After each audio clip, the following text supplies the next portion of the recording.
We are back. So listen up. A mom of a five-year-old twins, she sparked debate on TikTok after she said that both of her kids need to be invited to a birthday party. One cannot go without the other.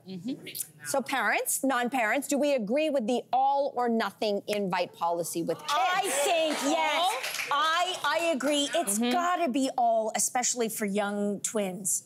Until you realize that one of those twins is evil. Then we'll be singing a different tune, huh? What do you mean, Jess? An evil twin. Yeah, how does that other twin gonna feel? Like, that's the bad twin and you're inviting...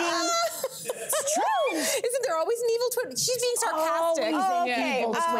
I mean, it's funny because my daughter has this situation in her friend group. She's got twins, the girls, and then she also has another set of her friends that are sisters, not twins. And I've had this dilemma when I'm trying to organize like outings for all the girls. I just invite both twins. I invite all the sisters because I don't want to leave anybody out. And I also was pulled aside by one of the moms, hi Jackie, who's the mom of the girls, not the twins. And she's like, you know you can break up the siblings, right? And I was like, I can?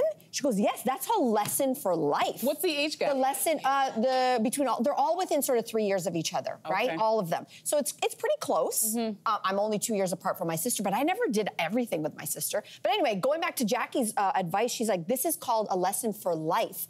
Life is not gonna always have you two side by side. Right. And for my daughter, I think the lesson there is if you have an affinity or a closeness to one more than the other, that's okay too. So it's a life lesson wrapped up. But don't worry, girls, we're inviting everyone all the time for the next foreseeable future. Oh my God. I hear you make some really valid points, but I think regardless if you're 5 years old or if you're 95 years old, leaving people out of things is a wrong thing to do, especially when we're talking about children.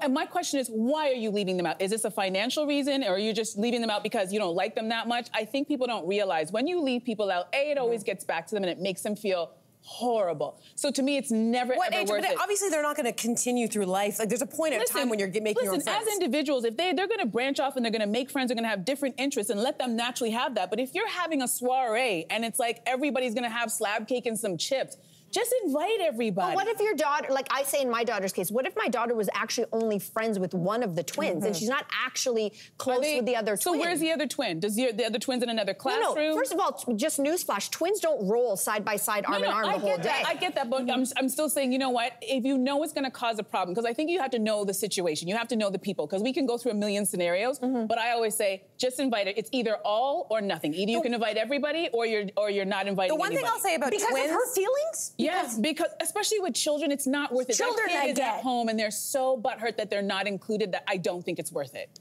Did you go everywhere with your sister when you guys were like We're little? 10 years apart. Okay, so it was a very different series. Okay. But I did hang out with sisters who were a year and a bit apart, and I'll tell you something, leaving one of them out would have been problematic. And they still had their own friends. But if I had something, there was no way that I was gonna invite one sister and not invite the other. Can I say something about twins, though, specifically? I want to speak for the twins. I've dated a twin, and I've had friends who are identical twins in particular. And one of the things that's come up time and time again that they say is that people often see them as a unit. Yeah. And they have a hard time differentiating, in particular if they are identical, that everyone's like mistaking the one for the other one, and they end up a lot of times going into adults and being like, I wish people had earlier on instilled, parents have dress some them autonomy together, like, you know, parents who dress their kids the same, have some autonomy. So I think actually in this particular case with identical twins, it actually is a gift to start to differentiate. Even if there's a little bit of pain, I think that kid down the road would actually be thankful for it. Are we talking about seeing them as individuals, or are we talking about making them feel welcome in a friend group? I think individuals.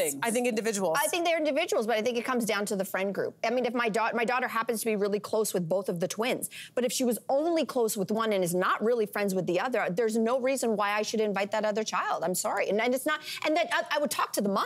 If the mom's like, no, they're not friends, that's fine. And so it's a family discussion. But to your point, I think it's sort of case by case basis for sure. Nobody wants to leave kids out, okay? Don't write us about that. Don't write us about that. Hey, you, come a bit closer. We've got so many more must-see interviews, spicy debates, lifestyle tips, and pop culture moments. So subscribe to our channel by tapping the logo below and don't miss out.